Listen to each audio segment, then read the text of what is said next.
C'est grâce à la langue française que j'ai mieux compris ce que ça voulait dire la langue chinoise. C'est-à-dire que quand on est chinois, lorsqu'on ne maîtrise pas une langue étrangère, bon, après ça aurait pu être autre chose, mais moi, c'est la langue française qui a servi de miroir. Donc, c'est-à-dire que j'ai pu me regarder et comprendre le système linguistique chinois. Parce que j'ai pu rencontrer énormément de Français, étudiants en langue chinoise, qui m'ont posé énormément de questions sur le fonctionnement de la langue chinoise. Quand on est natif, on ne se pose pas de questions sur notre propre langue.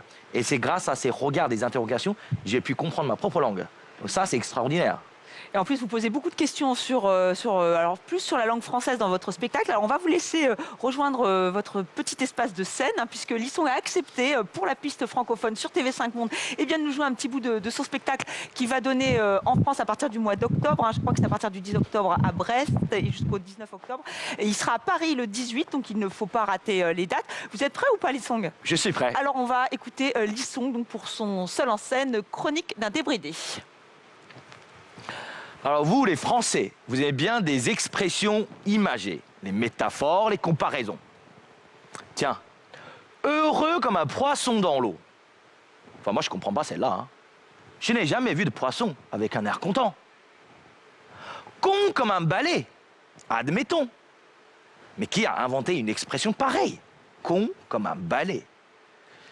À la fac en Chine, vous savez, la langue française est classée dans la catégorie langue rare.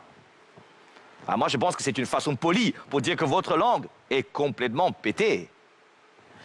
Prenons un exemple. Verbe se taire. Au passé composé. Question. Hier, t'es-tu-tu?